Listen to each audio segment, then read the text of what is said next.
The voice note lasted 11 seconds. She said she was at her sister's.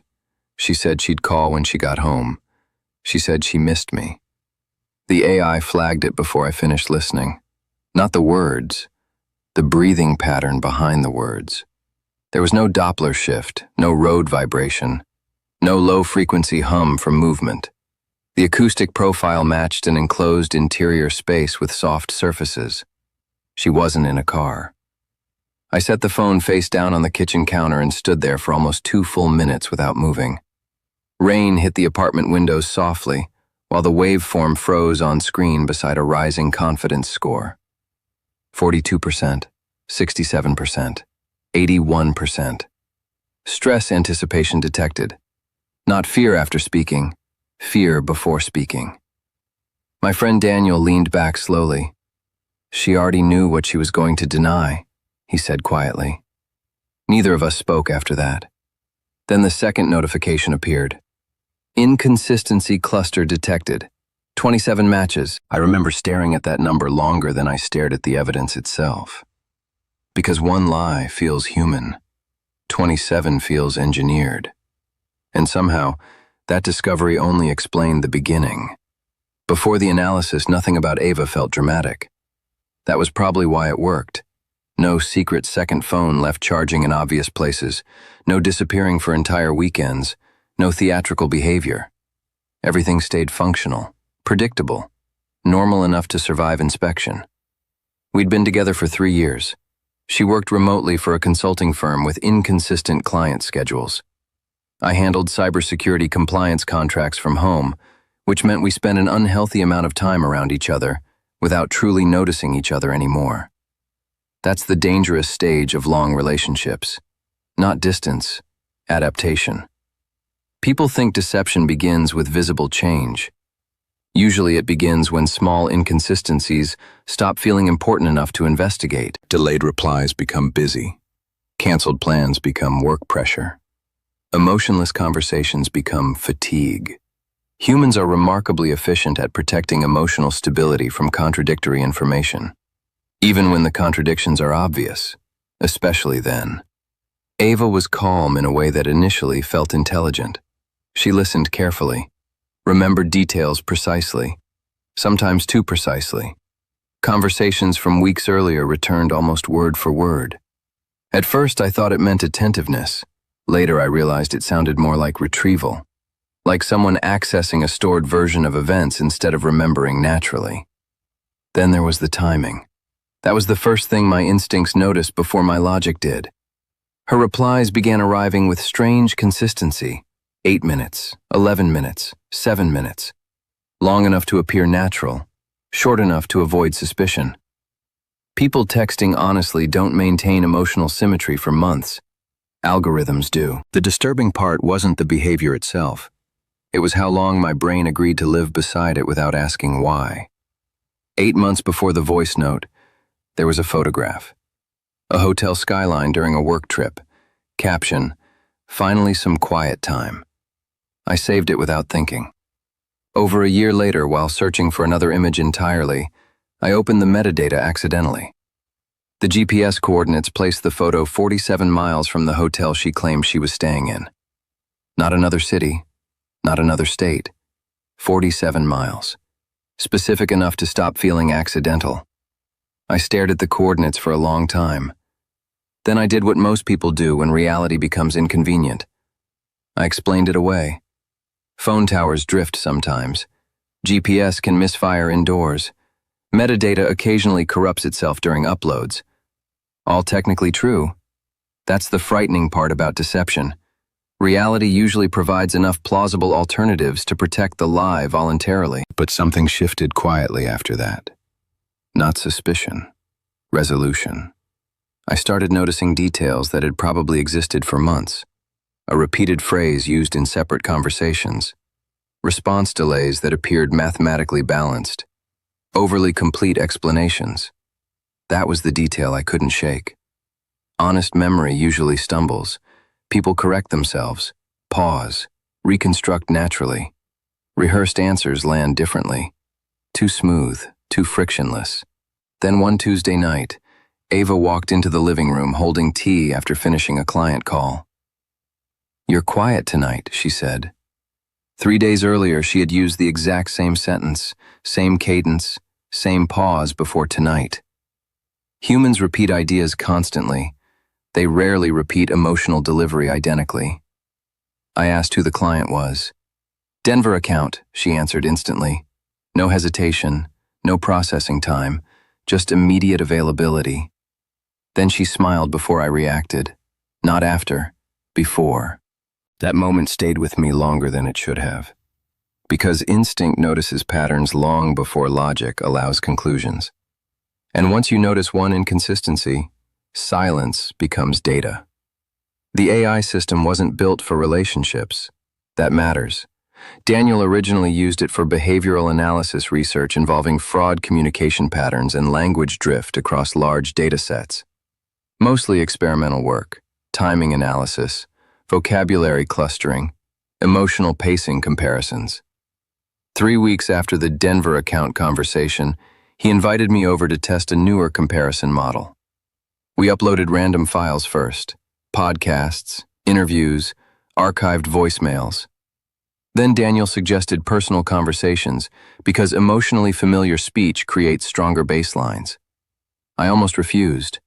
Instead, I exported 14 months of Ava's saved voice notes and message logs. At first, nothing happened. Then the clustering began.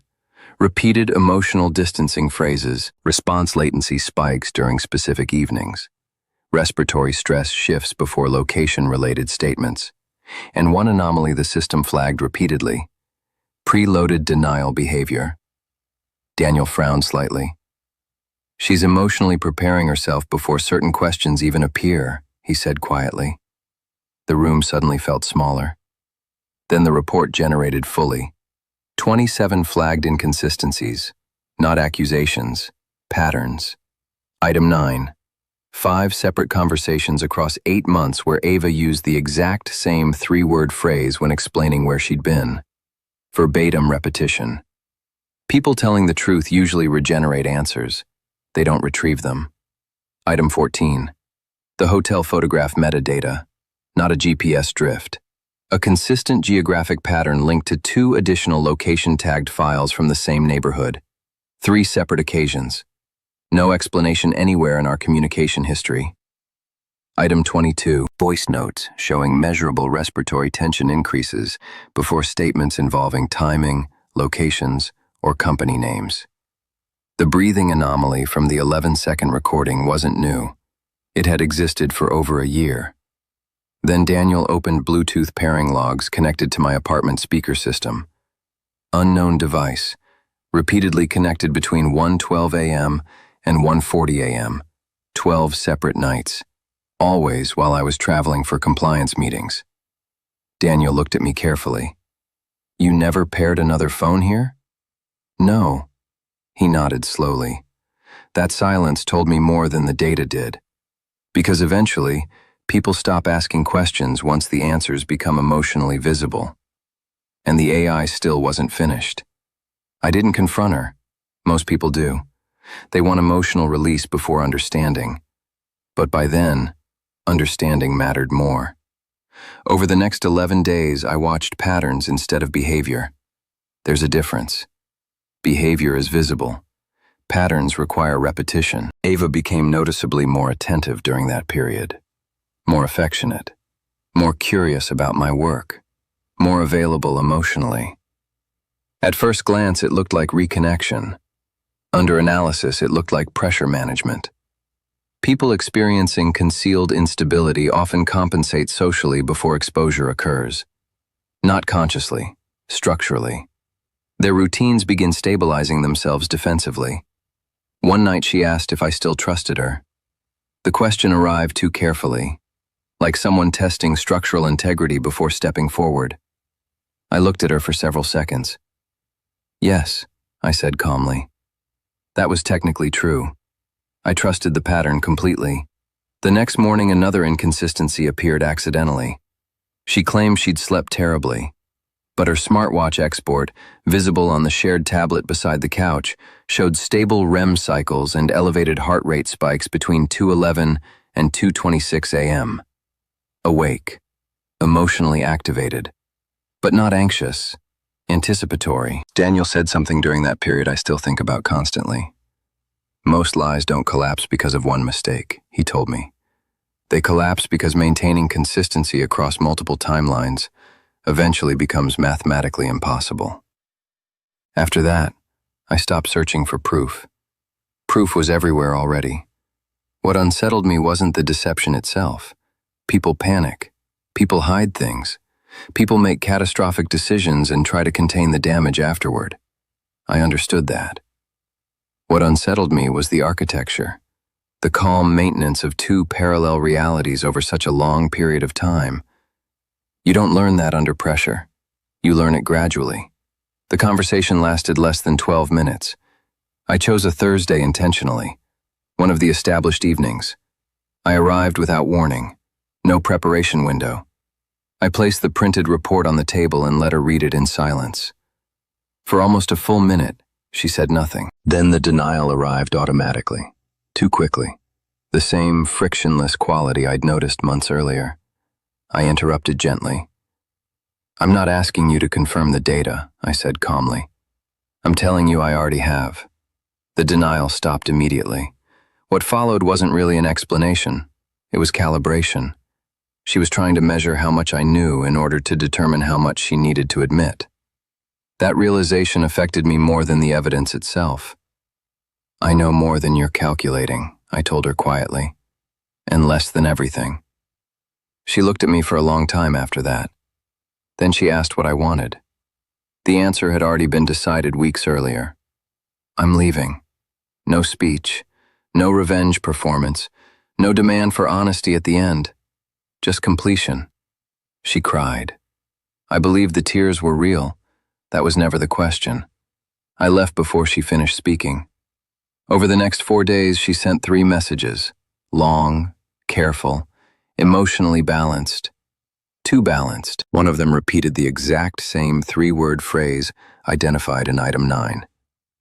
19 months of concealment. And still the same retrieved answer. I blocked the number on the 5th day. Months later, Daniel asked whether I regretted running the analysis at all. The question stayed with me for a long time. Because the truth is complicated. The AI didn't destroy the relationship.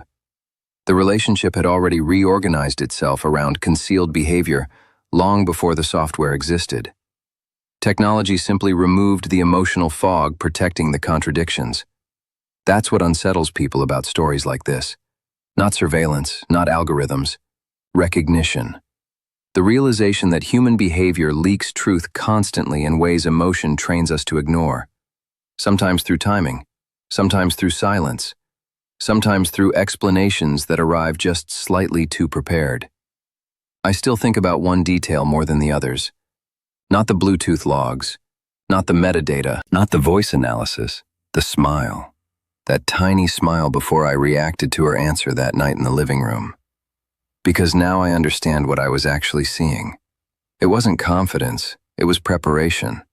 And once you recognize the difference, ordinary conversations never sound the same again.